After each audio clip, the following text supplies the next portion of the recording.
This conference will now be recorded.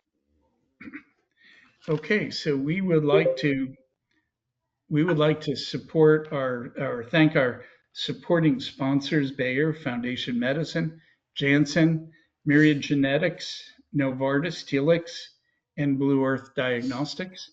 We had an opportunity to meet with the people from Telix, and I'm looking forward. I did a video with them. It took a while for us to get this started. We had a nice room in the hotel where they were doing the video. And at one point, someone outside the room dropped a bunch of stuff. Then something happened with the air conditioning system that sounded like a jet plane was taking off inside the room.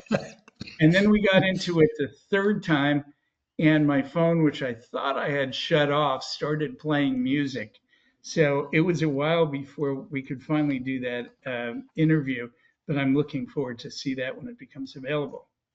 AnCan wants you to know that we do not accept sponsored promotion. Drugs, protocols, or devices that are discussed in these sessions are based solely on our own personal experiences or the clinical evidence that we have found in the medical literature. And cannot and does not provide medical advice. Anything you hear here online should be taken back to your own physician and discussed with your team. So thank you, and we'll get started in just a second here. Wanted to mention that in the chat window, I posted new information about Jonathan Epstein's service to review pathology. We have the contact info. It's now $450. He will arrange a phone call to discuss the results with you, but he is not taking money directly from patients. So that may complicate how the payment situation works. Dr. Zhao is still out there um, to assist us.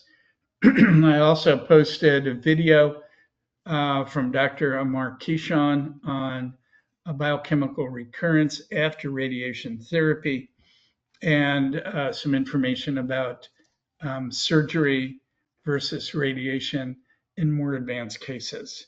So please look through. Unfortunately, some of the items got double posted, so I hope that that doesn't create a problem for people as we go through. So what I'd like to do is we'll start with you, Bill, and I'd like to, I have a questionnaire here, and I'd like to go through the questionnaire just so that we can easily get through and get that information and share your story. All right. Okay. How old are you? 61. And where do you live? You were breaking up. Northern suburbs. Which suburbs? You were breaking up there. Yeah, northern suburbs near Fairfax, Indiana is where Oakton is. Okay. And when were you first diagnosed? It was just about 2 years ago, May of And 2020. do you remember the PSA and the Gleason score at the time of the diagnosis? The PSA was moving up from ones to twos into the fours. And so something between 4 and 5 when I was diagnosed. Gleason scores, if I've got this right, the MRI had me at 2 3+3 6s and a 3+4 7. And I'm sorry, and 4 plus 3, 7? 3+4 7. Okay. And how many cores was that? First time around, it was 3 out of 15. And that sounds like you had more than one biopsy. And a second biopsy, they did 30, and I believe it was 5 cores. Okay. And you said Of the 3+4, there were how many? Just one of those lesions. Okay. And do you know the percent that was seen in that, the percent that was 4? That was 5% or less. Another of the sixes was 5 or less, and a 30% for the other 6 lesions. Okay. And did you get a second opinion on the pathology? I have not yet. Okay. What questions do you have for the group here tonight? Well,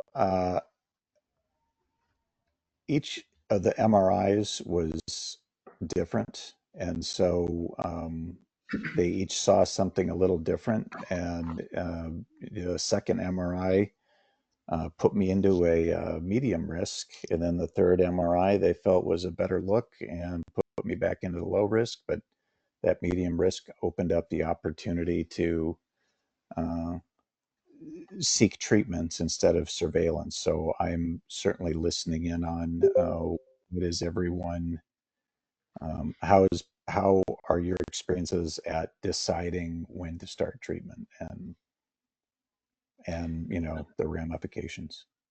So I'll share my thoughts on this and then we'll open up to the group.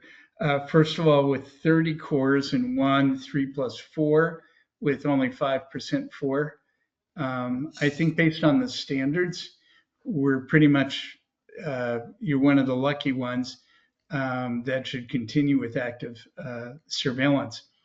If you wanted to look into this um, for more clarification, the the system now, Artera, has an artificial intelligence where they read your slides and look at some of the other studies to come out and provide you with additional information in the likelihood of progression. That's something you might want to do, but I think that would be a bit overkill at this point. Um, the other thing that there are some biochemical markers, but I'm just not sure that I think I would remain where you are, and I don't see anything that would say move on. I certainly don't think the MRI indicates or should inform us on treatment. Um, there is some suggestion that lesions that show up as significant are more likely to be significant than lesions that are found in a silent area. So if your 3+4 biopsy was not where they saw something, but in one of the random cores that they took, that would suggest that that's also not from an aggressive lesion that could progress. So I think at this point, I'd be happy with, um, if I were in your situation, that's what I might do. Let me have Stuart speak up here. You had raised your hand. Yeah. Hi, Bill. Uh, did you have, did they do a DECIPHER or other genetic test on the biopsy sample? Not to my knowledge. Because that could help when you're 3+4 and on the cusp between deciding between surveillance and treatment. One of those tests can provide guidance on the aggressiveness of the cancer that they found. My case was fairly similar to yours, and in my case, the DECIPHER score was high enough that the majority of the doctors who I spoke with said that for them that was the deciding factor between surveillance and treatment. So that's the one thing that you might want to look at in terms of getting more information. Stuart, that's a really good point. The other thing, when ordering the Decipher test, it's a good idea to ask the guy to ask for Decipher Grid. The regular Decipher comes back as two-page report that has a bar that's colored red to green, and they have the line where you are between red and green in terms of high risk. The Decipher Grid is close to 10 pages. I don't remember the exact number, but there's a lot more in-depth look. It's uh, all that information is obtained whenever they do a Decipher test, but it's not always reported out. So your doctor would have to ask for that, and I'd strongly advise looking at that, and I think that that would be reassuring to do. That should be covered by insurance, and it shouldn't be a problem getting that. Bill, the other question is where are you being treated? You're being treated. Walter Reed. Have you had a second opinion from a doctor at another center of excellence? I have not. You know, again, going back to my experience, because again, trying to focus on this question of treat or surveillance, getting a couple of independent eyes to look at it, and that can help make a difference. Because again, in my case, I ended up talking to about 6 or 7 different doctors, and to a person, they all said that based on, in my case, that they were strongly recommending treatment versus surveillance. But so getting a couple of other opinions, fresh look at it, might help you in terms of getting comfortable with that you're good with surveillance as opposed to feeling like you need to treat. Okay. And I pinpointed or pinned Dr. Jonathan Epstein's contact information in the chat window. If you look up on the top of the screen, you'll see the body, and it says 21, number of us here, and the next is a square box. And that in the chat window will let you know how to contact him, and that's $450 to review. And he says that about 20 to 25% of the time, the treatment after he has reviewed the slides has changed, that people either are more aggressive or less aggressive in treatment. And it's important to get it right. Generalist isn't really going to get you the input on the pathology the same as it would be with someone who's just reading pathology slides all day in and out. So he's a person to look through, and that's in the chat window now. Anybody else have comments for Bill? I have a general comment. I just to follow up with what you said in the chat. I had trouble with the email address getting a response, but this is his assistant. I put her information in there, and she got me in touch with him really quick. So Thank you. I think Could that's who someone they go to actually. Mark, could you put that email one more time? I do not see anything pinned. You have to click on the pin to expose the stuff. There we are. Thank you. Although Gabriella's email is there as well. Right.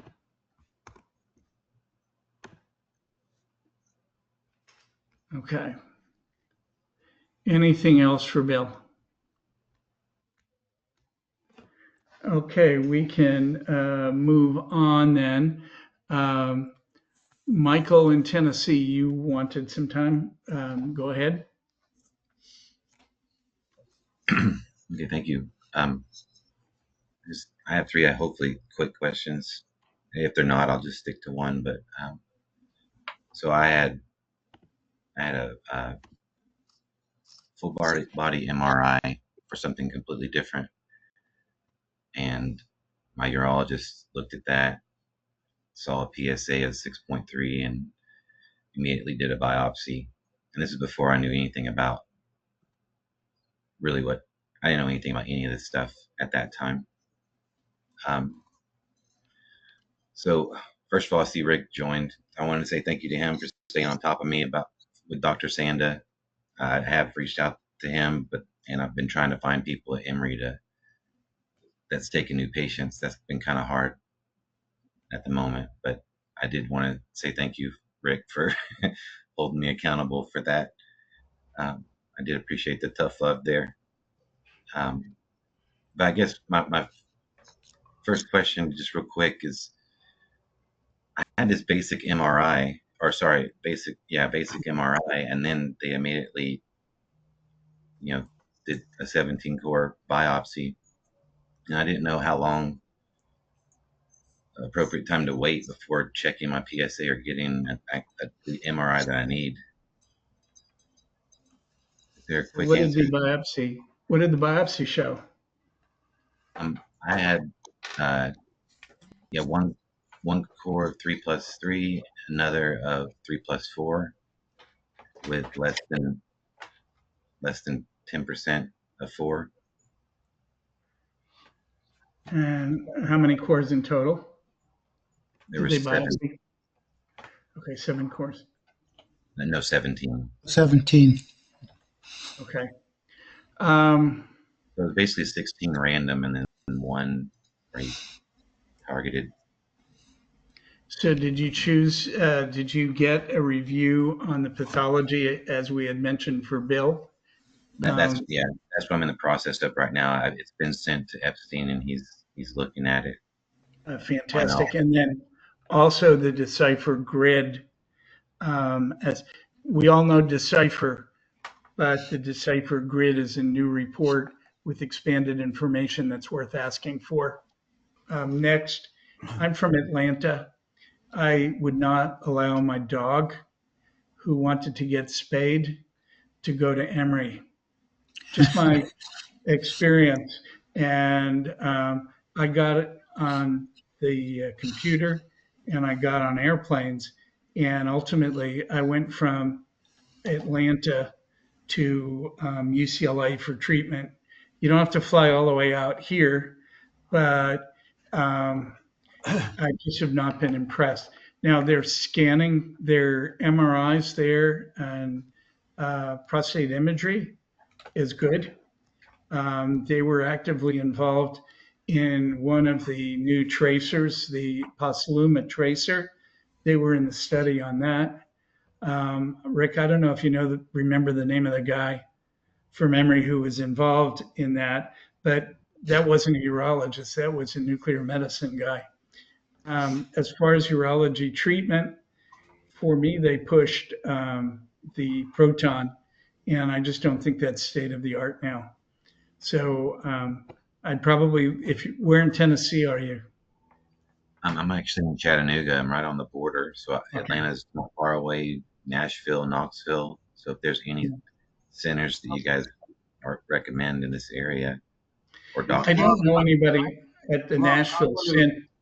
Mark, I want to jump to the defense of this guy Sander, because Eric Milson did have a very good experience with him. Eric, you're on the line, but you're muted and we can't. There you are. Okay, stand up for yourself and Dr. Sander in the face of Dr. Mark. Well, just a quick background. I had a telehealth visit with him. He seemed really on board with active surveillance. But from what Michael told me, he's not taking new patients, so he's kind of now having to pivot from that. Would you write to him, because you are his patient now, aren't you? Would you please write to him and tell him you have another AnCan guy with a difficult situation, 3+3, 3+4, whilst you understand he's not taking patients, would he consider speaking to Michael? No promises, Michael, but No. sometimes it works if you come referred from another one of his patients. Now, Dr. Mark may still say, we don't necessarily like the urologists at Emory, and I don't disagree with him. You know, it's been a very spotty relationship. There is an African American guy there that I don't particularly care for. I've heard him speak a few times. But Mark, I kind of feel like Sanders done well by Eric, and Eric's a complicated case. I mean, we So haven't I would engaged. say that it's more the system at Emory, and I know a lot of great Emory doctors, but I don't know that I would go through any complicated treatment at Emory and rely on the whole system to get it right. I would rely on an individual doc to give you advice. I had heard something that in March, Medicare was going to stop paying for telemedicine visits. Does anyone know if that is in fact the case? I heard that was the case as well. Yeah. I was told, I recently started looking for a new Advantage plan, and I was told that in the process. Yeah, I think it is, but also remember that Eric's not on Medicare. So Eric probably saw outside of Medicare, and I don't know what the private payers are doing, but yes, we understand that unless you fit in certain categories, like you are rural, I think rural is definitely one of them, but I can't remember the others. When is the effective date of that supposed to be? Don't know. I had heard March 25th, but I'm not sure. So, I mean, But that may be the thing, Michael. If you're on an Advantage plan, a lot of programs now are limiting Medicare, and then more so the Advantage plans. I think anyone in a position to choose a plan may want to go with regular Medicare until they wipe that out, because you do have a lot more choices in physicians that you can see. The Advantage plan is certainly going to limit those choices. That's how they save money. so would you recommend from this, I guess, first of all, from the original question, do you know how long to wait before your PSA kind of settles after a biopsy, or before your MRI or PSA can be tested again? So I think that it's going to depend on what the biopsy and the DECIPHER grid would show. But normally I would expect that they would do the biopsy at a 3-month interval at first, and then at some point, or a 6-month interval, and then after 2 years switch to 6 months or further apart. It really depends if you're getting treatment. I don't think the PSA is going to be something that's going to send you off right away, that you're going to see a dramatic change overnight. In that 3 months or 6 months, you would see a change that forces you to go from active surveillance to more aggressive treatment. Again, I think come back once you get the readings from Epstein and the DECIPHER, and then you'll know. I don't know if anybody has been on active surveillance, what they've done from the start and how often they've monitored, and then when they go to a less frequent setup, whether they're doing 3-month intervals in the first year or even immediately starting out at 6. Yeah, I think the question is how long do you have to wait after your prostate has been assaulted, Dr. Mark, by Right, but I certainly wouldn't do another one for a minimum of 3 months. I don't see any advantage to doing the PSA sooner than 3 months, which is more than enough time for the prostate to heal. get back to its normal. the answer to your question, where we've seen that they're anxious to do a PSA as soon as they can, is usually about 8 weeks. They feel that 6 to 8 weeks is enough time. That's what we've heard. Dr. Colonel Boykin, you're muted. Yes, yes. I was going to just say, going back to the Medicare policy, according to the internet, the policy changes on April the 1st, which basically corresponds with service stop March the 31st. Thank you. So, Bill, like, I do need to find a center. I'm sorry.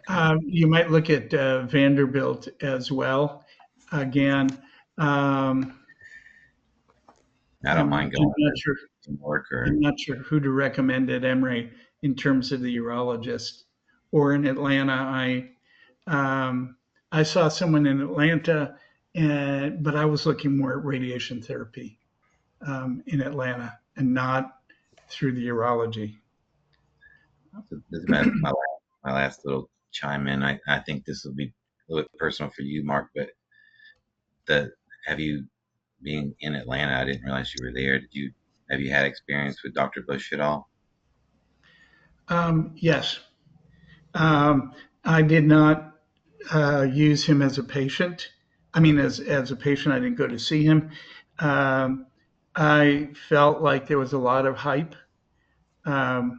pushing focal treatment, pushing whole body MRIs that were not covered. I think that it was a lot of money that really didn't enhance the care. So I wasn't a big fan. So I got my MRI at Northside, and I sent it to a number of people to read. Ultimately, the MRI was off base, and it wasn't until after I did focal treatment and then did a PET scan that I learned that I had disease outside the gland and needed additional treatment. But mine was 4-3, and I had a number of cores that were positive. So totally different situation. But I'm not convinced of the whole body MRIs as being valuable and worth spending $3,000 for. Tim, I'm sorry. Tim, go ahead. Yes, with regards to how much time should pass after a biopsy for PSA, my radiation oncologist at Moffitt in Tampa, his name is Dr. Peter Johnstone. He said 2 months. Okay. Just wanted to give that info. Okay. Eric. I've seen a lot of hype about Dr. Bush and Alpharetta here. And he's all concierge, and I'm sure he does a good job, but everything's out of pocket. You have no Yeah, I know. And that's I guess what I was wondering is it doesn't look like much is going to be covered for me wherever I go. It might be good for a MRI consult or something, but I think that's the extent of it. Anything else, he'll probably start pushing his Tulsa machine procedure because he's an owner of that. And Dr. Markey, you had experience with that, right? The Tulsa side, and it wasn't pleasant. So I did Tulsa and the catheter for 12 days, but mainly the fact that I also had infections afterwards that have left me on and off with some testicular pain. But I'm just not convinced in the data now. These people are doing Gleason 4+3s, and I think that's inappropriate. Was never told or advised to do PET scans. And twice when I heard Dr. Bush talk, he implied that his reading of his MRIs was better than a PET scan. And that's just hype. I don't think that's reality. So I kind of lost respect at that point. My PET scan shows that it's localized. I appreciate everybody's time. I really do. Where did you have the PET scan? Here in Chattanooga. It's a place called CHI Memorial. There's a guy, Hessler. Hessler, something like that. Because the risk of disease outside the gland is so very low in a situation with low volume 3+4 that it would be unlikely for insurance to pay for it. So if you got them to pay, that's No, very I was telling Rick last time they surprised me with that bill. So yeah, that's kind of where I'm at. I'm kind of eating into my savings, and save it at this point. You should get covered for what needs to be done. And I think what it needs, at least from the information we have at this point, what needs to be done is someone who understands and is supportive of active surveillance. you're exactly right. And that's why I led with the question I did. I'm really kind of lost as to whether it's if I just go over to John Hopkins or if I just go up to MSK or head to Vanderbilt or whatever. I'm at the point where I just like a care team that would kind of understand what's going on, because I don't think my guy does. So is Vanderbilt in your Advantage plan or not? It would be. Okay, so David Penson is the go-to guy at Vanderbilt. I put his email, his link in there. If you can get an appointment with him, I think he's pretty good. He's very well respected. I think he's good on AS. So he would be a very good alternative for you at Vanderbilt. Thank you so much. Okay, any other comments for Michael? If not, we're going to move on. Thank you, guys. Okay, thank you, Michael. Eric, did you want to say something? I was going to let Michael know I just sent a MyChart message to Dr. Sanda for you.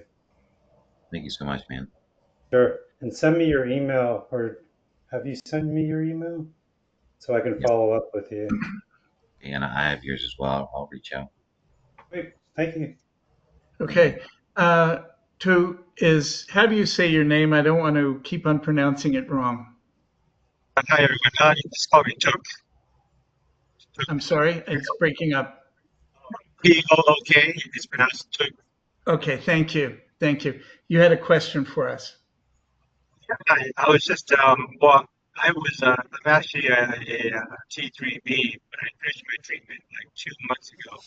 So my last recent PSF is scores have been like under 0.1. So would I be considered back into the AS group for this group, or would I still be considered higher risk?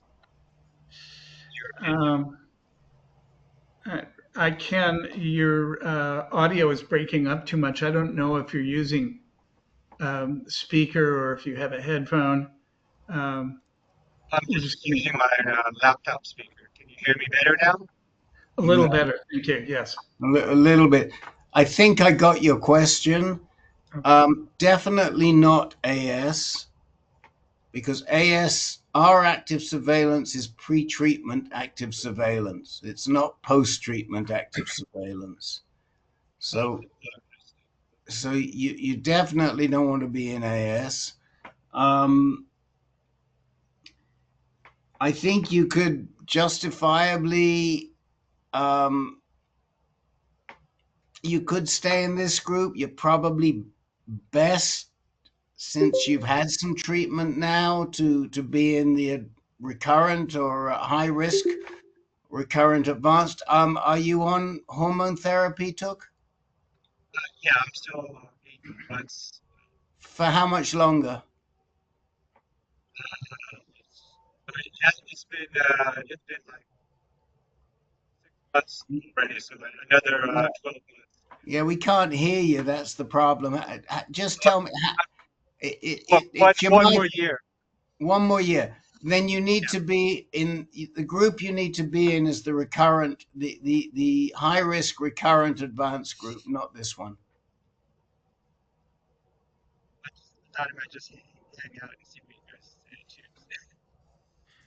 Okay. Wish you the best of luck then.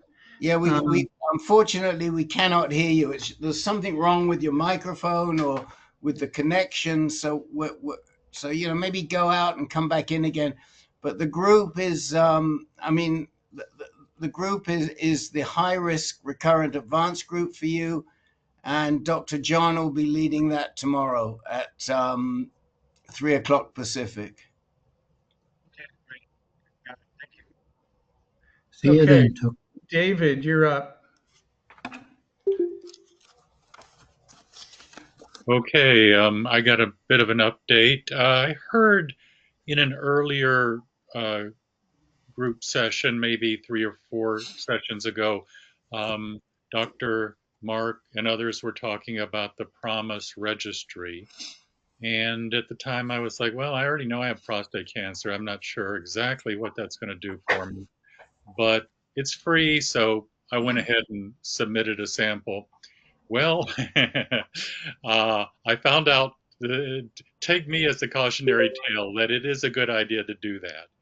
I heard back from the genetic counselor last week, and it turns out I have the BRCA1 mutation. Oh. Yeah. And so, according to the genetic counselor, not only am I going to have to be screened for prostate cancer going forward, but also male breast cancer, pancreatic cancer, and Right. skin cancer. Right. So that's going to be fun. But and hold on. Yeah. That's just very important. Also, is pancreas cancer. Yeah, Very pancreatic important. cancer. Yeah, right, exactly.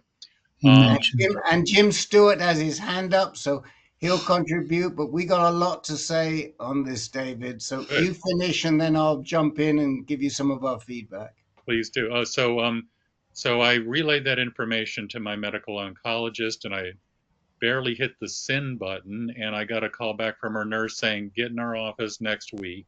Well, that's tomorrow, so I'll be meeting with the medical oncologist, Dr. Sokolova, tomorrow. Mm-hmm. And I know she has an interest in genetics, and I know she's already put in a referral for me to a high-risk genetics clinic. Mm-hmm. But so I asked my urologist, who's a community urologist, what the implications of that were for prostate cancer, and he said it means that it would have a tendency for an earlier spread to the lymph glands.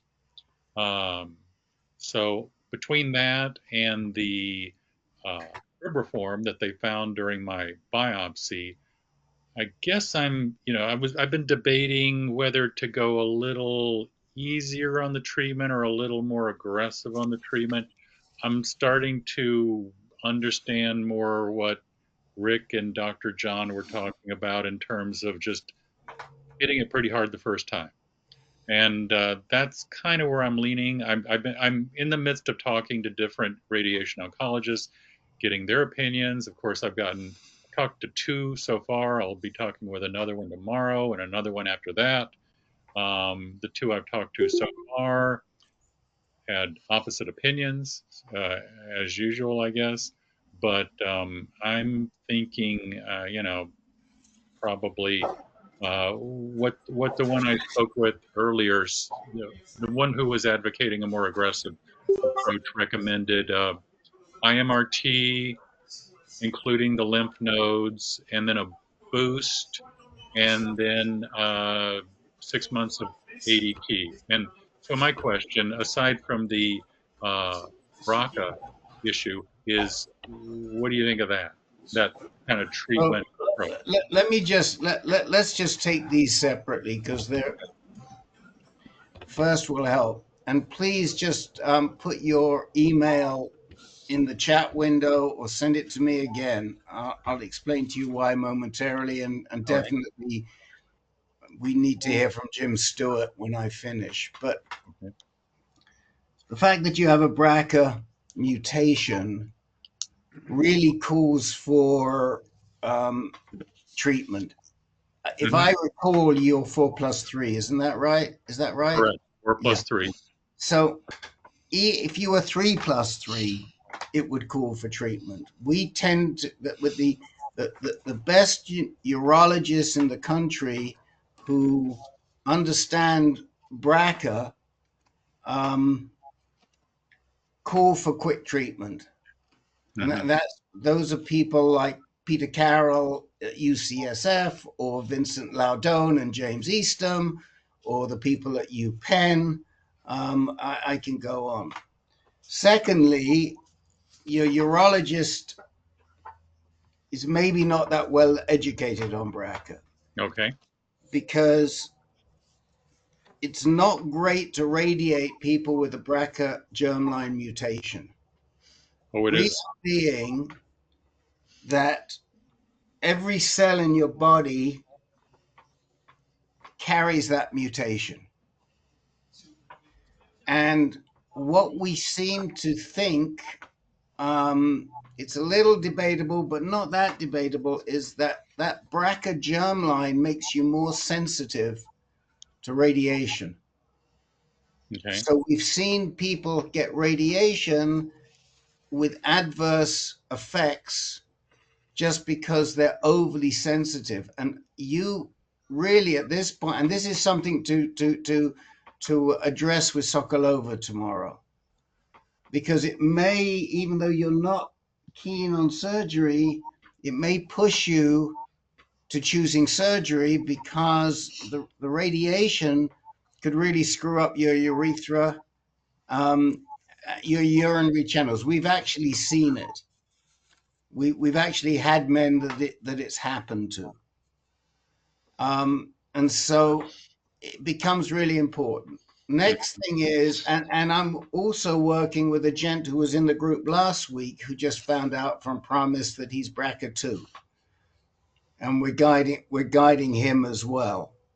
Now, we have a BRCA, we have a email list. It's not a group, although I'm actually thinking we might make it a group. But we have a group called BRCA Brothers, which is for men and women who are affected by inherited mutations. So it's not just BRCA, but BRCA Brothers kind of rolls off the tongue, so we decided to call it BRCA Brothers. Jim Stewart is in that club, as he'll tell you. And he'll tell you how he got into the club in a minute. And what we do in that group is we exchange a lot of information. The guys are very supportive of each other, and we exchange a lot of information. And there will be guys in there who will immediately say, call me up here, call me up there, let me help you, because they know already. And it's great that OHSU has a special clinic, because you will need extra guidance here. Okay. As to what to do. What I can tell you from all of this is, and then I'll pass it on to Jim, and then we'll maybe go back to Dr. Mark and see who else wants to talk on this. But what I can tell you is you do need treatment. I don't think it means you need treatment any quicker than you were otherwise planning. It's not like going to get crazy out of hand. But at the same time, you definitely have to be treated, which you knew anyway, because you were a 4+3. And we tend to think, from everything that we know and we've heard, and we actually have one of the country's best experts on BRCA on our advisory board, Pamela Munster, who herself is BRCA positive. She's a breast cancer oncologist at UCSF, and she's had a bunch of extra surgery. She has it in her family. She got it from her dad. Her kids, a couple of her kids have it. And she runs the BRCA Research Center, the Center for BRCA Research at UCSF. There are only 3 BRCA research institutes in the country, one at Abramson Penn with Dr. Domchek, one at UCSF with Dr. Munster, and I think there's one at Huntsman in Utah. And we will connect you. So that's what I've got to say. Let's hear from Jim because Let me just ask you a quick follow-up question to what you said about the urethra. I have taken the Prostox test, and I came in at low risk for SBRT and IMRT. I Does think that, you ought to go back to Prostox and ask them whether they recognized you were BRCA. And if okay. they know that you're BRCA1, how does this impact? That would be my suggestion. They may not have picked up that you were BRCA in that. I don't know what they're testing for in that. Okay. And when you find out the answer to that question, please get back to us. We would Yes. love to know. We would love to know if Prostox includes or even considers BRCA. hmm But I don't Jim, think hold your thoughts for a little bit and build up your questions and let's hear from the group. Jim, Stuart, let's hear from you.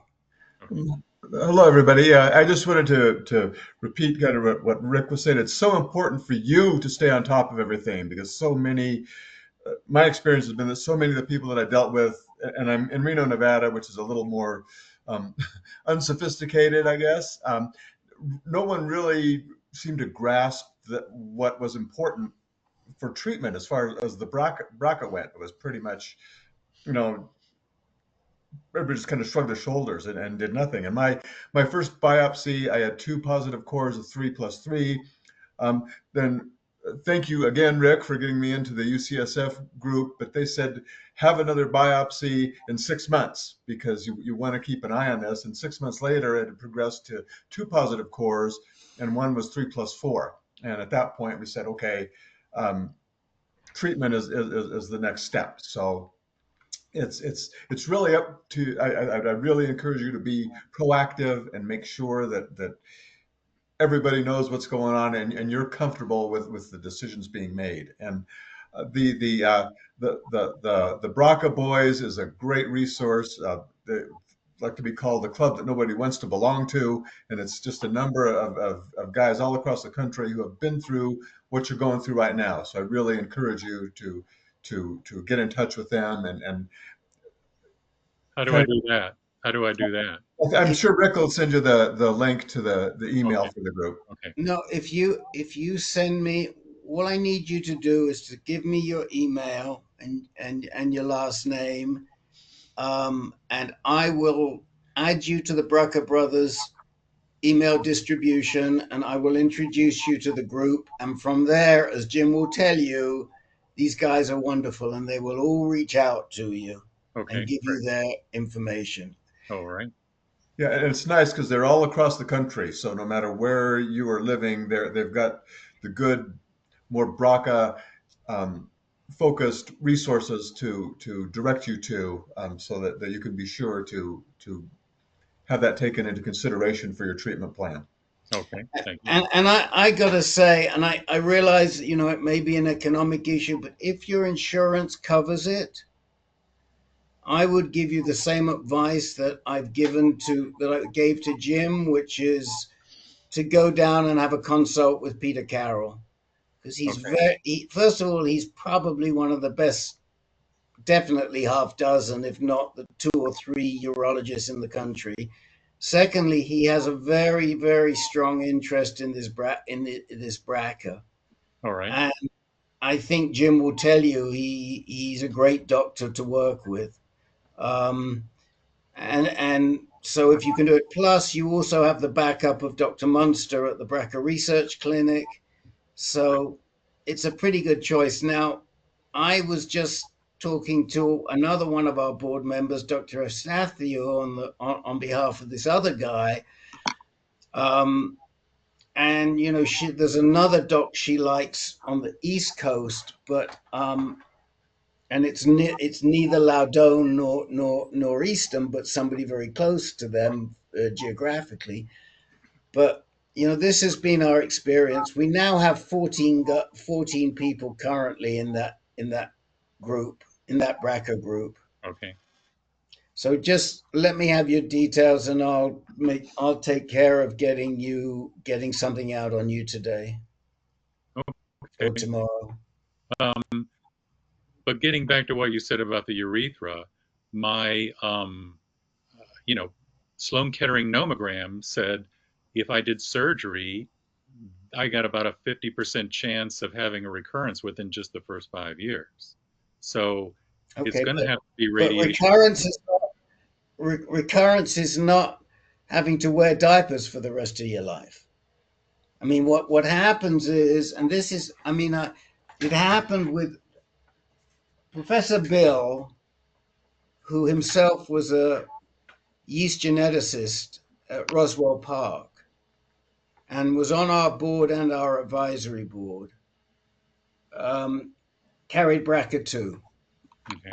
And way back in 2015, I think it was 14 or 15, he was doing research in his lab and he had a whole bunch of olaparib, which is a PARP inhibitor.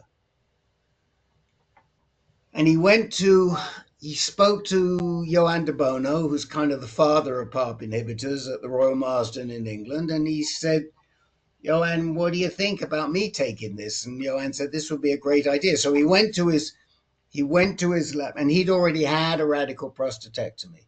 Mm-hmm. He went to his lab, his tumor board, and they all agreed, and he used it. Now, I happened to run into De Bono last week, and I went up and introduced myself. And the main question he had for me was, how long did Bill get out of it? And we said, well, he got about 18 months. So, but the point of the story is that Bill, when his cancer came back, he had radiation, and that radiation nailed him really badly Okay. in terms of his urethra. And we've seen other people with BRCA mutations whose cells respond. They're overly sensitive to the radiation from the BRCA mutation. And we've asked docs about it, and they hum and ha, but basically they say, yes, it's probably true, but we don't know for sure. Okay. Now there is another alternative for you, which you might want to consider. And I'll put the trial number in there. There's a trial going on right now. Darren Chervitz, who's in our advanced group, is participating in that trial. It is 6 months of PARP inhibitor and ADT, Orgovix, prior to doing surgery. And what they're trying to figure out is if they do this ahead of time, is it going to make a difference in follow-up and also make a difference in other cancers that might arise? Mm-hmm. In your area, probably closest to you, I think, is Rana Mackay at UCSD, who is a fantastic MO, and they have very, very good urologists down there, a very good urologist, Chris Kane. But these are things now that you need to be considering. I'll put the link to the trial so you can discuss it with Dr. Sokolova tomorrow. All right. Okay. Okay. You just we happen to know a little bit about this, as you can hear. Yeah, I can tell. I got one other complication, though, that I think makes surgery also kind of not a good option, which is I have a 20-year history of something called chronic pelvic pain syndrome. It's a muscle disorder. So,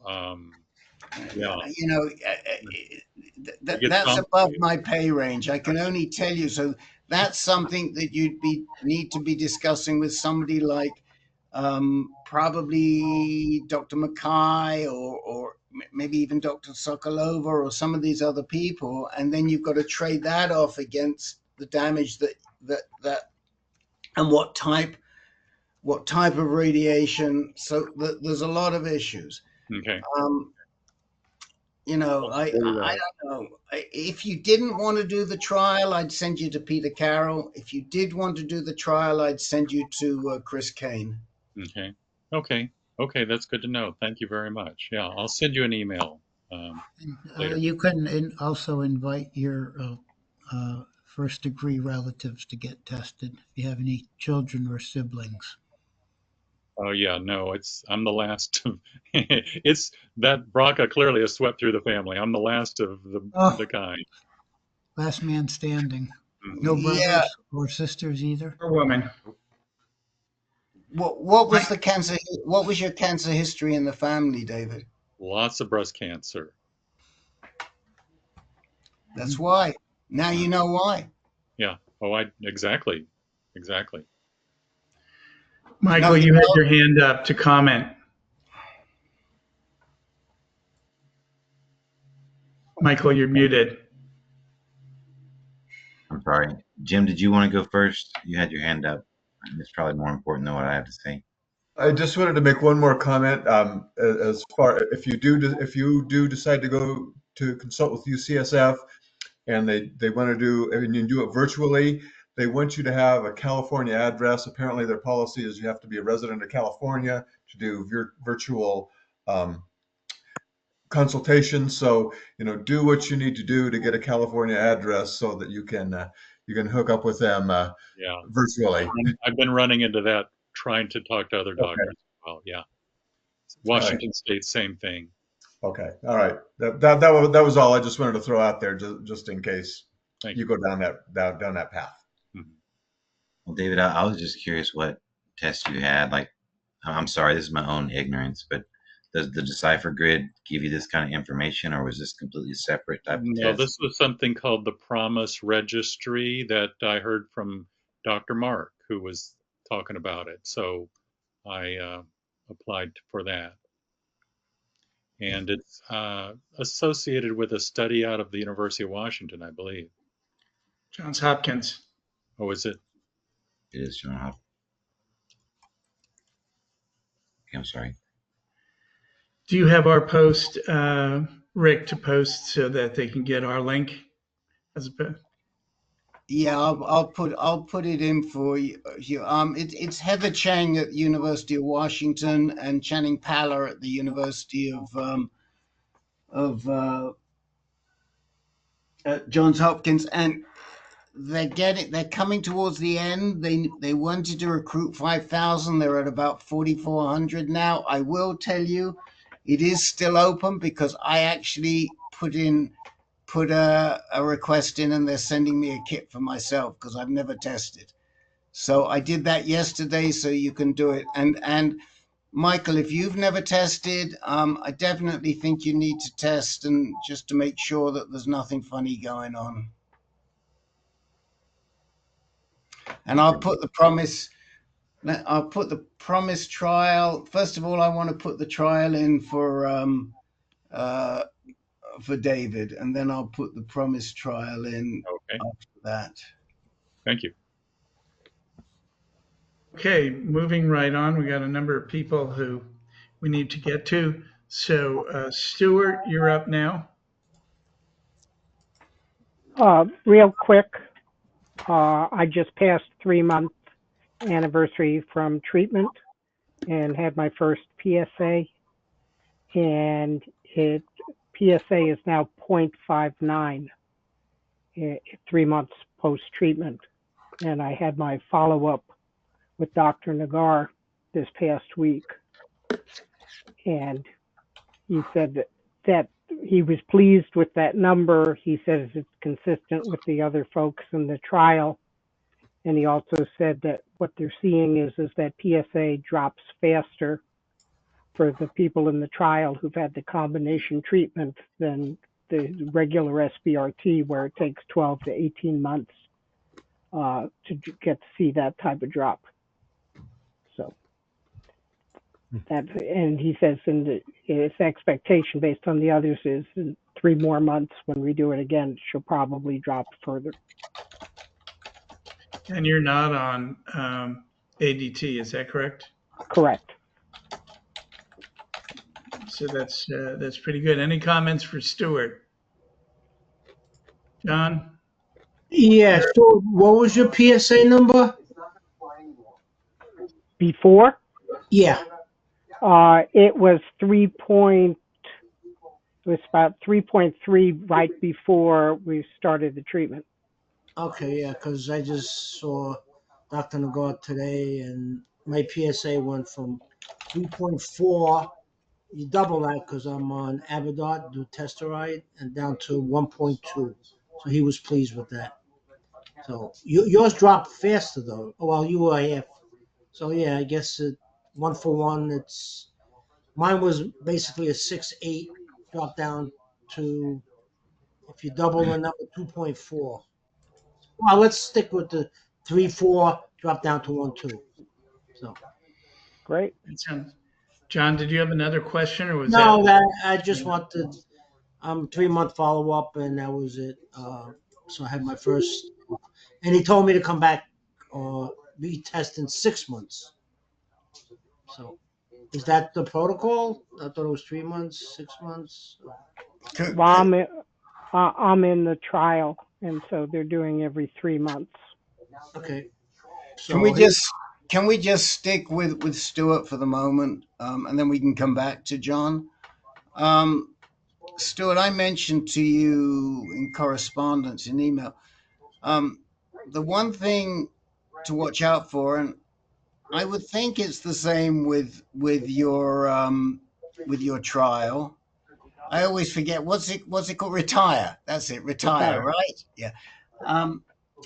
Is that you can have a bump, and and I feel like the radonc should prepare you for this, because not everybody does, but some people do, and it can be very disturbing to people when they get that bump, and then they go down again.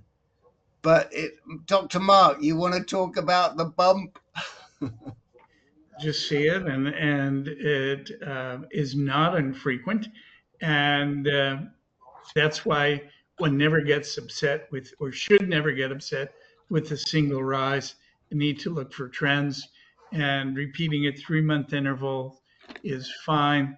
I posted a link about biological recurrence in the chat window, and it's pinned.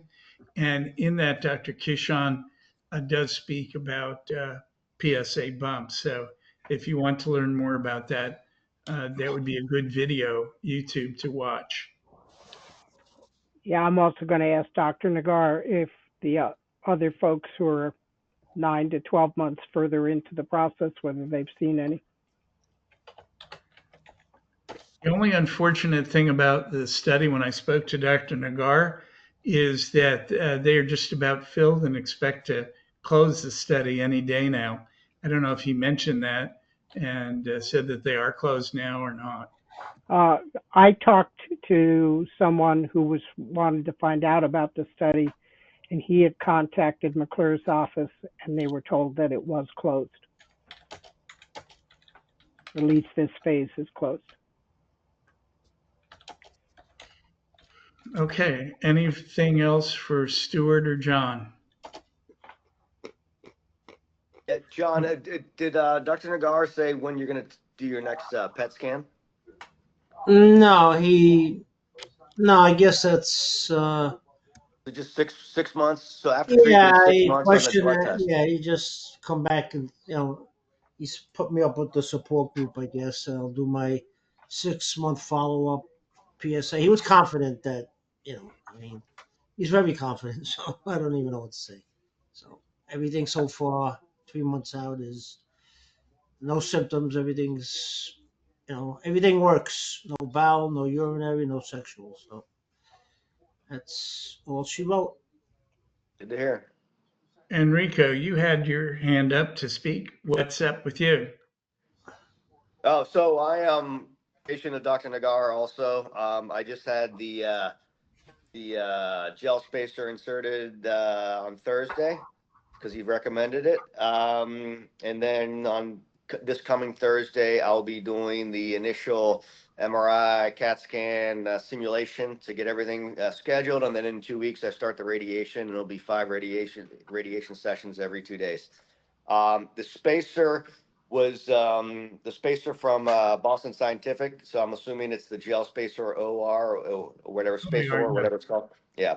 That's what he used. He's the one that did the procedure. Don't even feel it. It happened on Thursday, and I don't even know it happened. So that's it. So that was just the update. So yeah, I'm starting everything that John and Stuart went through, 3 months and a year ago, and I'm basically starting that up in the next 6 weeks. Enrico, some of the other guys in the group have seen Dr. Nagar, who said that the spacer gel wasn't necessary. Did you talk about the pluses and minuses and why he advised that in your situation? I have not had the chance to get a kind of detailed conversation with him on it. I basically said, hey, you're recommending this. Is this something that you really recommend? And he's like, yes, given your condition, I recommend it. And then I didn't press it, and I was just like, so next time I actually sit down with him, I'll ask him just like, just out of curiosity, why did you recommend it? But I wasn't. He was the one doing the procedure, and he was the one recommending it, and I wasn't going to go, I wasn't going to question it. I was just going to run with it and then ask him afterwards.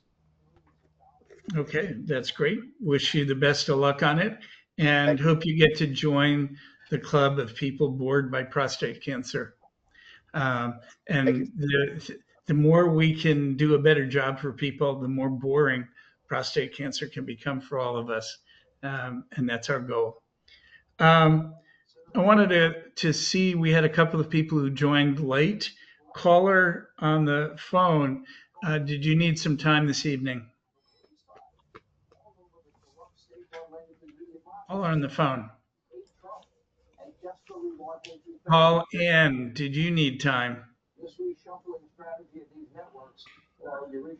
Paul Ann? No.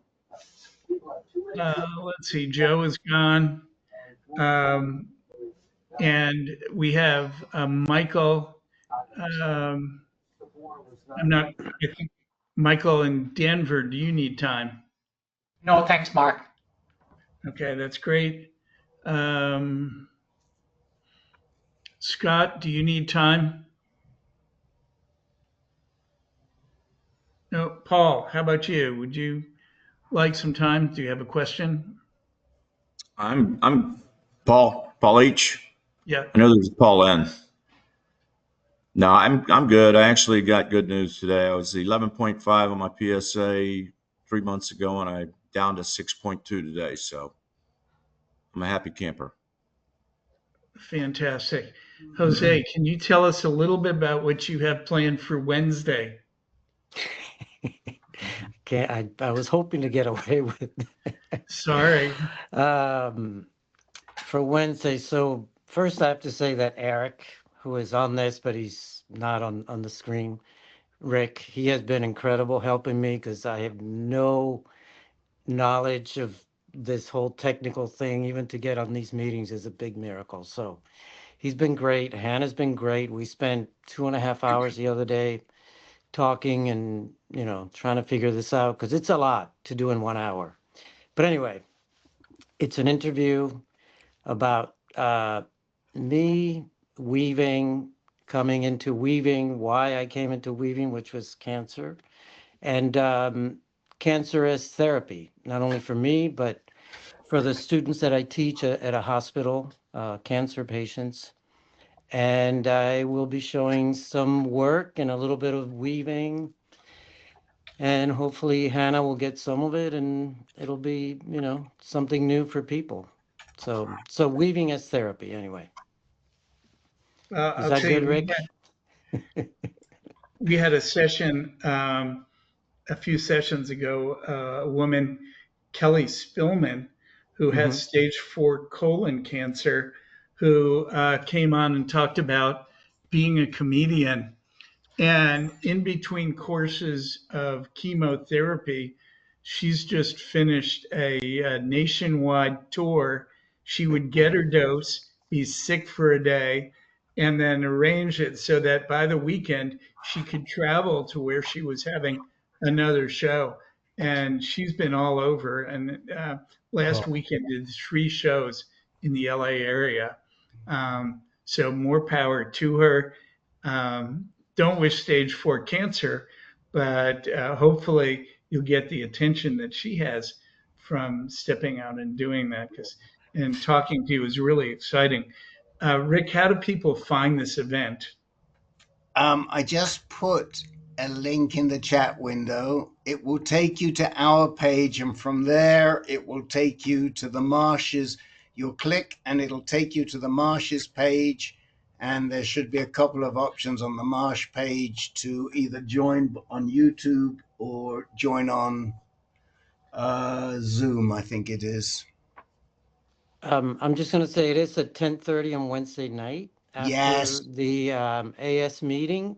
But if you're on the West Coast, you won't have a problem. If you're on the East Coast, you know, you're having a hard time like me. So, but it'll go Yeah. by fast. And if not, it's recorded, right? So, you know. Yeah, so It's just, I should add the reason it's so late is because this is a partnership that AnCan has with the Marsh Theatre Company, which has theaters in Berkeley and San Francisco. And they came to us many years ago and asked us if we would partner with them and find people, which we've done. And if you go to our page, which is there, and go to the bottom and click, you'll find Kelly Spillman's interview and a whole bunch of other interviews and a lot of guys. Some of them you may even recognize. Names that you might recognize. Some are sort of minor celebrities. There's it's a real sweet show, and I most often have am the moderator, the interviewer, but I love it when I'm not. And so occasionally Alexa steps in, and she's incredible when she steps in. And this time Hannah's stepping in because I didn't want to have to be doing weaving on screen with my, I'm cack-handed. you're going to do it in the closet. It's okay. You're going to be hiding Okay. it, doing it.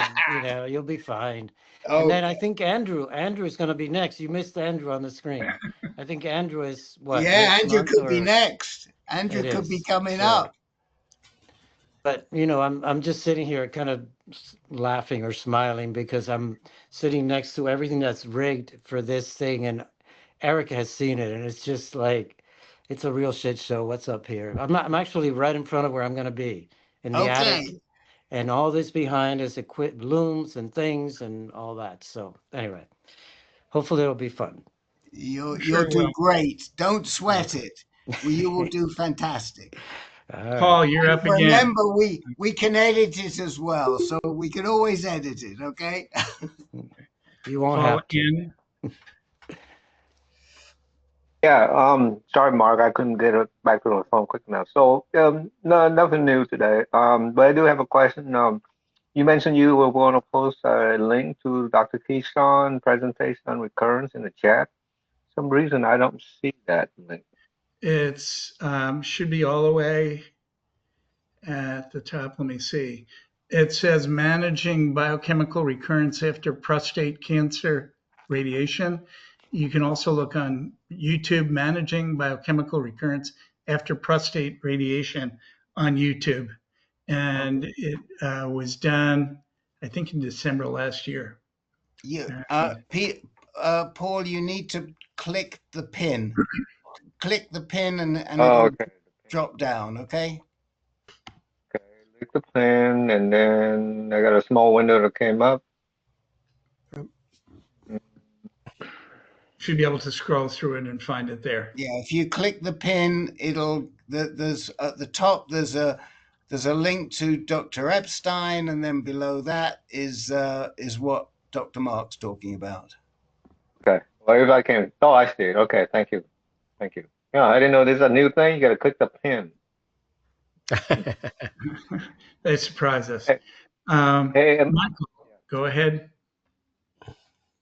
I just wanted to say that, Jose, you're a little bit of a celebrity yourself. I don't know if you know that, but I was researching MSK up in New York, and all of a sudden there's your face sitting there on the side. And so I'm very much looking forward to Wednesday. I don't know if I'll make it. It is 10 p.m., but I'm going to do my best to. So I'm rooting for you. Just want to let you know. Thanks. John or Rick, thoughts about ASCO as it might pertain to this group here? Anything that you were excited to see for those of us who are not doing round 2 of Yeah. prostate cancer? We lost Dr. John. I just saw he just left. So I will be perfect. Yes, there were a few things that I thought were really interesting that were relevant, but I will be perfectly honest with you. I have not even had a chance to look at GU ASCO. I have been so incredibly busy since I came back, and I'm still behind. I still have 140 unread emails. And when I left for ASCO, I only had about 65. So I'm trying to get back, and then on my desk is my ASCO folder and people to follow up with. And there was a very interesting, and Dr. Mark will remember this better than me, but there was a very interesting few papers at the very end of the day that we went through exceptionally quickly. There was a really good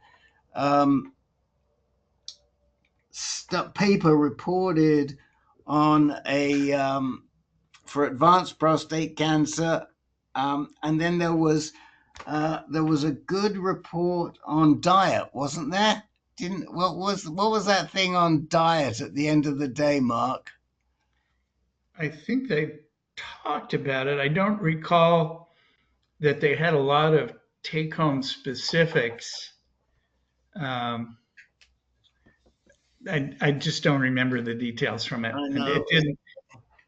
It's very hard, guys. It's like the information comes at you like it's a blitz. So quick. It's so quick, and so then you have to go back and study it. And so we've got to go back, and I got to go back and look and see. I'm actually just putting out my thing here. Where was this thing at the end of the day?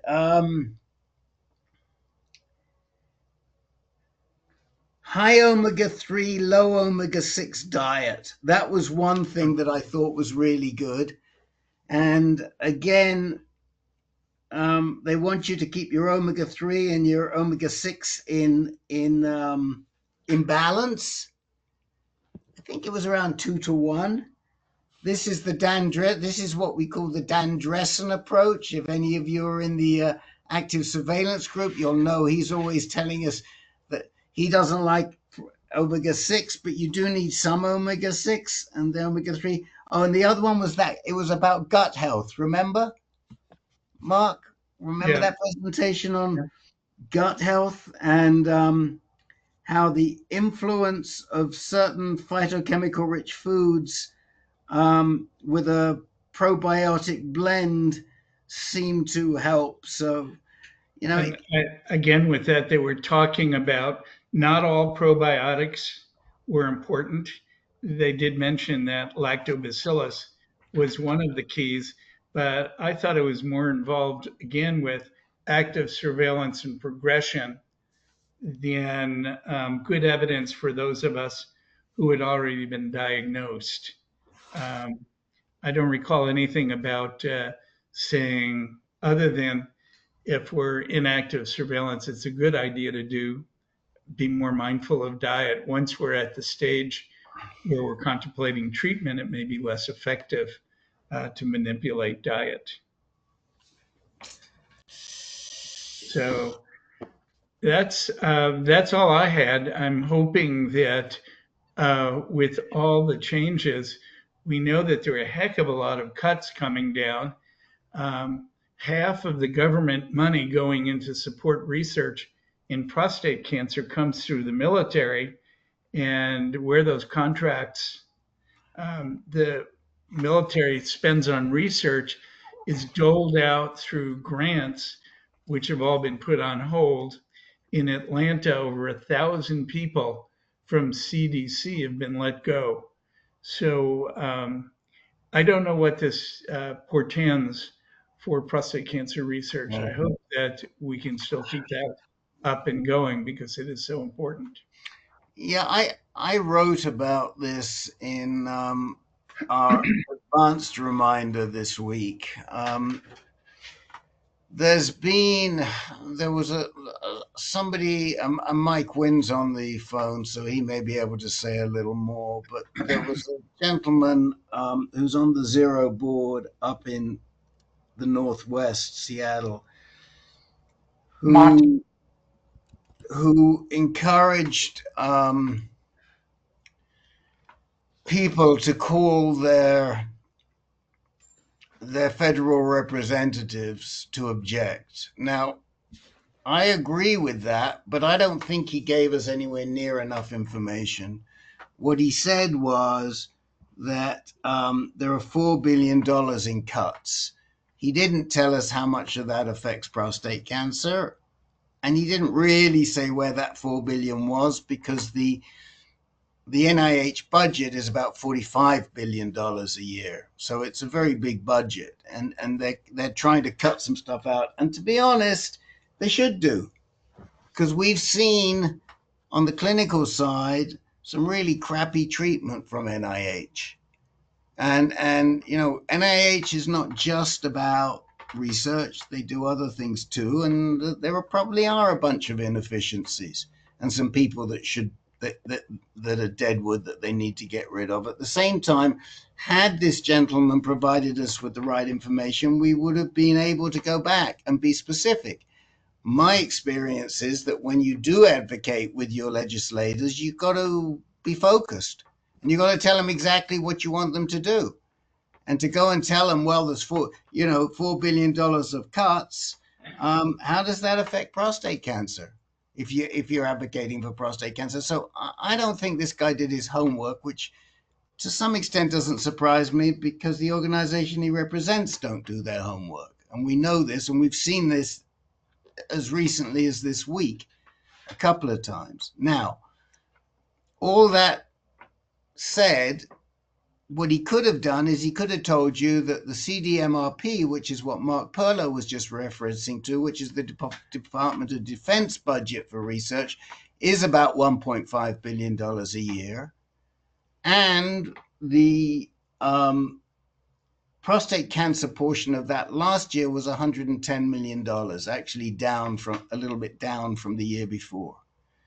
So we could have been more specific, and probably should be more specific. And what I'm going to say is watch this space. When the right information is generated, we'll be the first people back to you to suggest that you contact your legislators to protect these budgets. And in our particular case, the $110 million, I think breast cancer might have been $150 million last year. They get the most, but I'm not certain about that. They've lost it too. But I tend to think that, we need to advocate for what affects us most, and that is prostate cancer, and not in general, because we're more effective that way. So one of the things... Can I just ask Mike Wynn to comment on that? Because he was the guy that brought it to our attention. Go ahead, Mike. No, Rick, you are absolutely right. I mean, essentially, the letter from, Marty Chakolian in Seattle. Well, I wasn't going to mention names. I was kind of trying not to mention names. Sorry about that. Okay, the email I also get it from this gentleman named Dr. Peter Nelson from Fed Hutch. And he's the director for prostate research up there. But you're absolutely right. I mean, the $4 billion is for all cancer. I think one of the concerns in talking to my friends at CDC is that so much of the top leadership is gone, that how the programs will run, and even if money is budgeted, if you don't have leadership that wants to spend it, it still may not happen. So the question there is on CDRMP, if they have the funds in hand, or they're going to wait to get funded once they submit the proposals for research and they've gone through the screening on that. So I think that's all still up in the air yet, and I'd be concerned if I were a researcher. The other thing that I think shocked both of us, Rick, was the American Cancer Society. It was interesting to note, I think, that they were spending 87 million, if I'm correct, in funding research for testicular cancer, and about 20 million, was it, for prostate cancer, which was pretty shocking. It seemed like to bring the head of American Cancer Society to ASCO GU, and with their record, really a slim record of supporting research for prostate cancer, was really shocking. There's more behind it. It wasn't that shocking to me. I think it was a little bit more than 20, but it was significantly less than testicular. I go back a long ways with the American Cancer Society. And basically, Otis Brawley, who was the chief medical officer, stuffed us with the USPSTF recommendation in 2012. And he was part of making that recommendation. Now, Dr. Brawley is an African-American gent who refuses to get tested. And he boasts about refusing to get PSA tested. And he believes that PSA testing is the cause of overtreatment, so he wanted to reduce it. We vehemently disagree with him. Not just us, a lot of people do. My own doc, Mac Roach, another African-American gent, I've heard them debate. What Dr. Brawley doesn't understand, by the way, he's now a professor at Hopkins, is that the treatment, the PSA testing, is about information. It's not about treatment. And so if you don't test, you don't know. And everybody has to test, but the doctors have to treat that test information correctly, and they have to make the right recommendations. And Dr. Brawley's picking on the wrong person here. He shouldn't be picking on the test. He should be picking on the docs. Now, around that same time, and the president of ACS at the time was, I think, John Serlin was his name, they started to drop all of the support they'd always given to prostate cancer. There used to be ACS prostate cancer groups that were totally separate from the US2 groups. And they basically got rid of all of that, and they dropped the prostate cancer awareness signs whenever they had events and runs. And eventually, what they in fact did is they dumped prostate cancer. And I believe this was down to Brawley. The guy who spoke at GU ASCO was Dr. Bill DeHoot, who is the current, I believe he's the current chief medical officer there. He's not the CEO. Now, we know Dr. DeHoot a little bit because Professor Herb Geller, God rest his soul, was an NIH researcher with a lab at the NIH, and he was a good buddy of Bill DeHoot's. And he always used to tell us what a good guy Bill DeHoot was. And Bill DeHoot was at some point involved in Herb's treatment. And Herb got mistreated by the NIH. And we took that to the NIH and we shoved it in their face. And I think some changes might have been made. I did mention that to Bill DeHoot. What I did say was, because I went up to talk to him afterwards, Dr. DeHoot, very pleased to meet you and shake your hand. And I just want to tell you that a friend of yours and a very good friend of ours always spoke very highly of you. And it almost brought a tear to his eye. And he couldn't stop thanking me for telling him that. So that's the story. At the same time, ACS, don't give money to ACS is what I would say. Oh, I'm on the record. Well, that's not so bad. But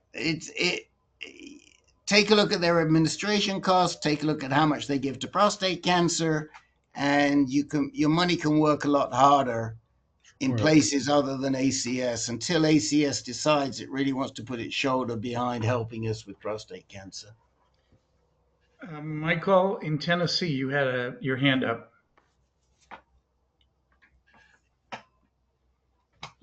I'm sorry, that was an accident. I didn't mean to.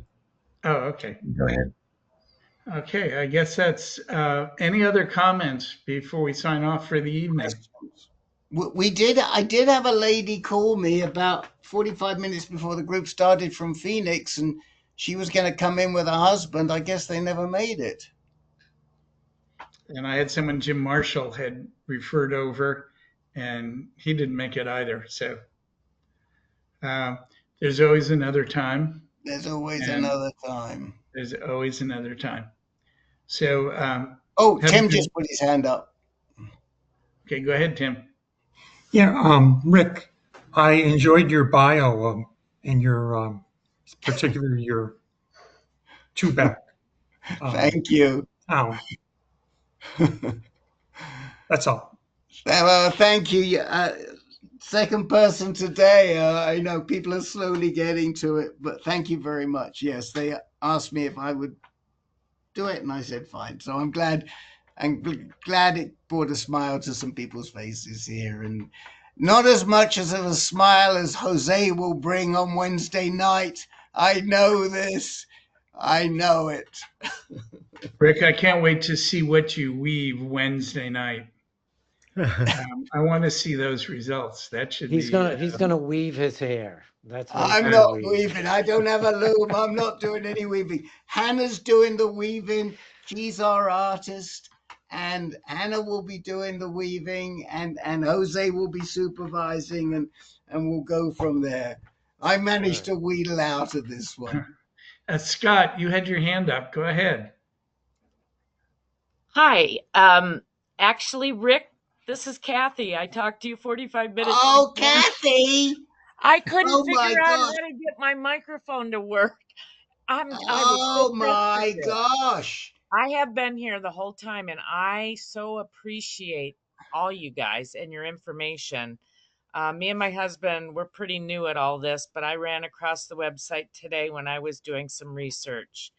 And my husband let's see, he's got prostate cancer. We were supposed to go on Wednesday to Banner Cancer Center in Mesa, Arizona. And on, let's see, Wednesday, and they just canceled to reschedule for next month. And I was just so upset.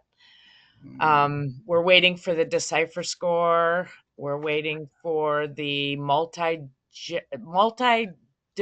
where a lot of other people get involved. Anyway, so we're kind of in limbo, and now I'm very stressed out that we have to wait a whole nother month. The nice thing about prostate cancer is another month shouldn't make a big difference, and it'll give you time to make sure you have all the questions to ask. One of the things to ask about your DECIPHER is they give two reports. They give an abbreviated normal report, and then they have a more extensive report called a DECIPHER Grid. Okay. And I would have your doc request that. The other thing that's important, you said the biopsy was already done, correct? Correct. So have you had a second opinion reading on the biopsy? That's exactly what's supposed to be. That was going to happen Wednesday.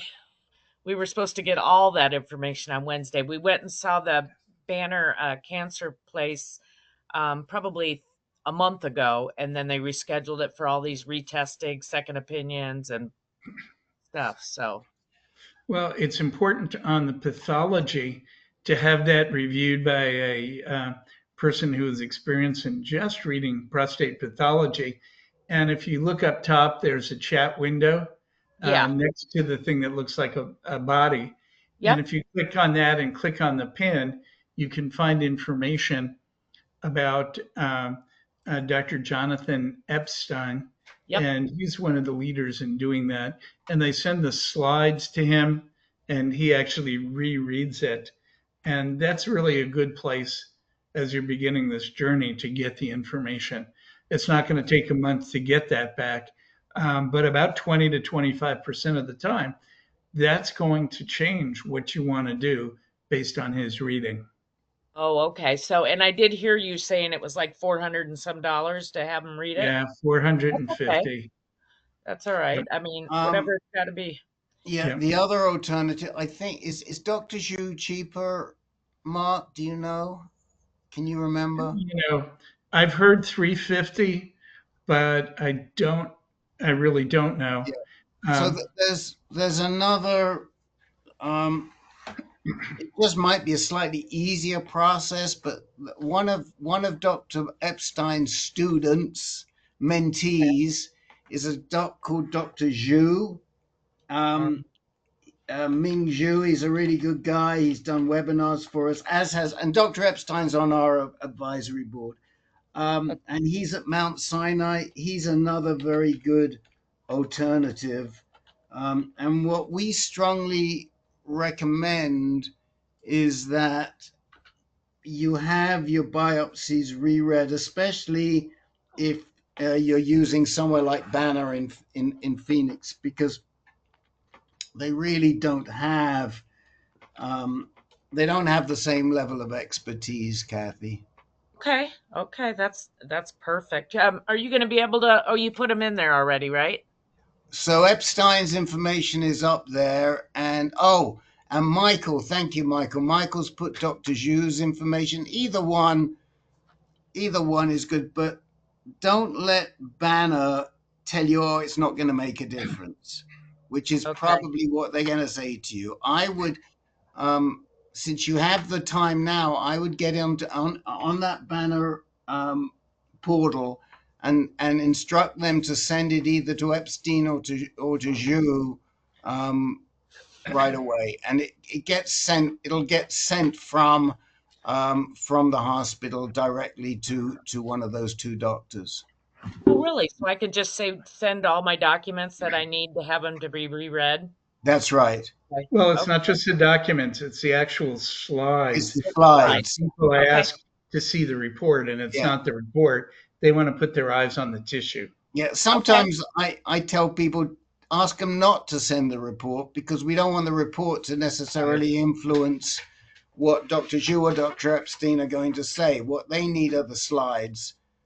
Okay. That sounds great, and I think I'm going to go with that for sure to get that. And what was Scott's how many cores were positive and what sort of Gleason score were they? We had 14 samples. I'm getting the report out right now. 14 Mhm. samples and 3 6s and 2 7s. And were those sevens 3 plus 4 or 4 plus 3? 4 plus 3. Okay.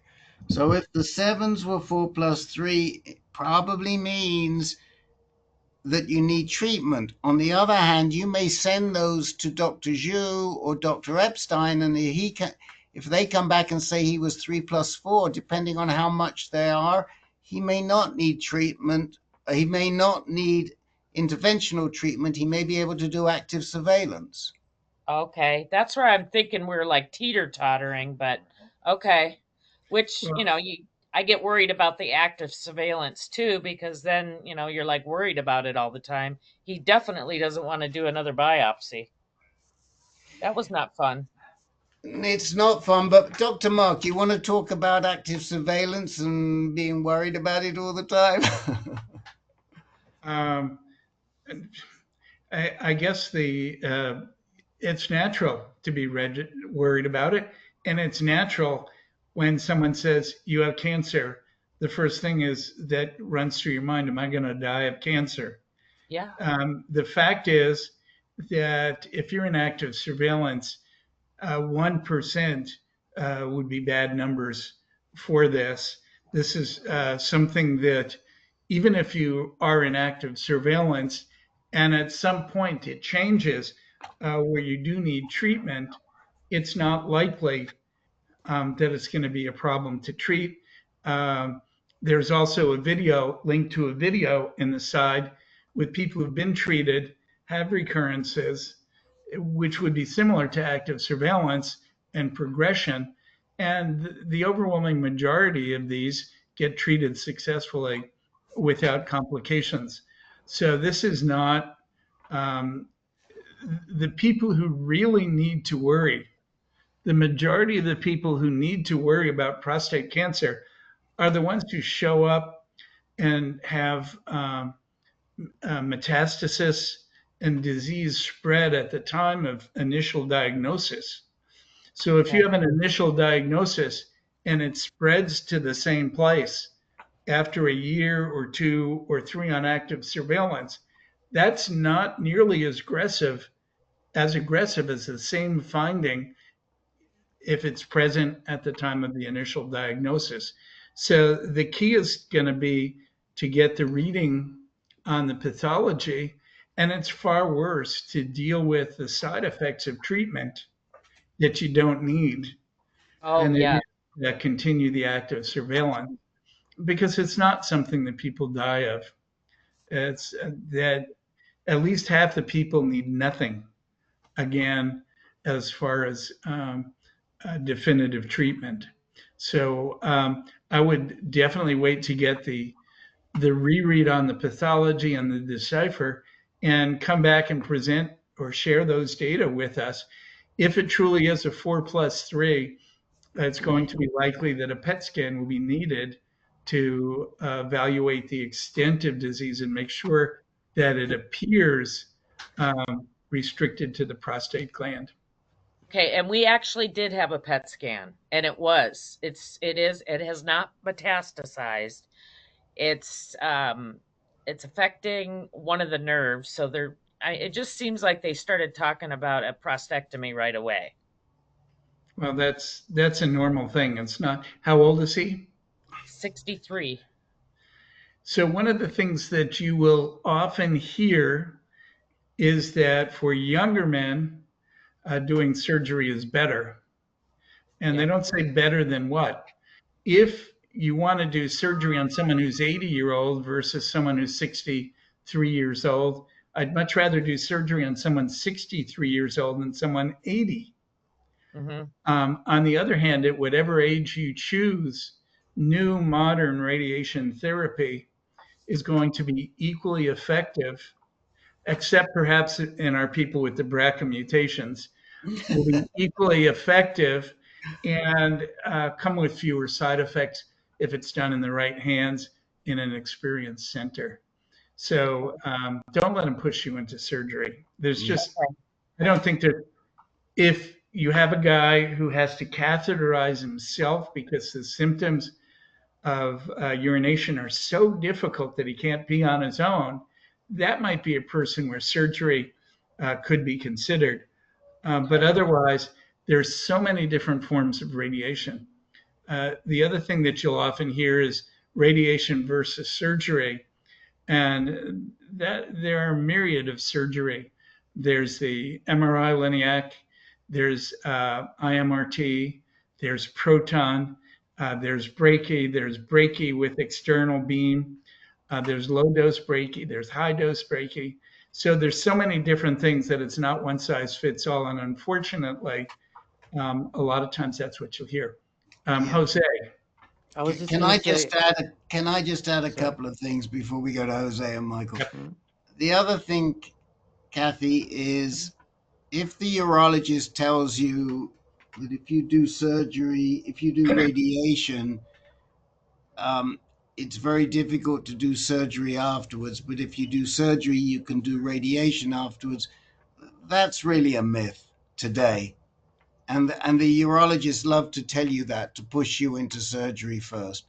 Now, there's nothing wrong with surgery. I personally would have done surgery, except that my prostate cancer was so advanced that it likely wasn't going to be successful. So I chose to go straight to radiation and hormone therapy. But there are a lot of options, so be sure you bring them back, because when it comes to prostate cancer, we're kind of the mythbusters here, and that's what we do. The second thing I wanted to say to you is, have they ordered a genetic test to see if he carries any inherited mutations? No, and I did hear you talking about that, and that is something I was writing down. Okay, well, if you go back up to I should pin that to, if you go back up, you'll see something that says promise, and then the link. Yep. And the link, and if you go to that link, but do it today. It takes about 10 minutes because I did it for myself, as you heard me say. And then they'll send you a little box. Do not tell them to send it to your docs. Tell them to send everything to come to you, and then you will be able, that you'll find out, and it, as it did with David, it could change your treatment path. Okay. Do So you I have know cancer? you. Do you have cancer in your family, or does Scott have cancer in his family? Yes, his dad had it, the prostate cancer. He doesn't know much about it, and he also has basal cell carcinoma, but that might not be anything. Yeah, that's well, Dr. Mark. I have to defer to Mark, but I think that's relatively common, isn't it? But the prostate cancer in the family, important. Do you have kids? Yes, one of May each, boy and a one boy and one a of girl. each. Yep, How old's your boy? 34. Okay, well, he should probably consider. He might want to consider getting a baseline PSA test next year at 35. He should certainly get one at 40, a lot younger, because you've got it already. He's got it already 2 generations. Okay. All right. Sorry, Jose. Jose and then Michael. It's okay. I was just going to suggest maybe visiting the AS group, since you talk about worrying about having prostate cancer, and some guys have had it for 14 years, some 27, and we're all dealing with it, but we're not treated. So maybe you want to visit that group and see how people deal with it. Yes. The other thing, Rick, I don't think that Promise is open to anybody anymore, because I tried and it told me that I didn't qualify. And I think, was it Jim last week? Because they're only, I think, accepting African American men now. That's what the thing said. So I got in yesterday, 2 days ago. I tried and it said I didn't qualify. I put in. I don't know, but Okay. I was expecting to get bounced, and today they sent me something that said the box was on the way. Go spit. Okay. All right. All right. I I'm don't gonna know. try it. I'm gonna try it again just to see. But I mean, I had Okay. testing, so Change your name to Rick Davis, maybe. and they might send you a kit. They kind Should of I, knew Rick was coming. or do I So do Rick and Well, Can? Is I it more will like tell you Rick and Can? something. Of that of that 5,000 people, we've sent them probably more than anybody else, even though they don't list our name and they list All some of right. the other people on there, but we've sent them a lot of people. Michael.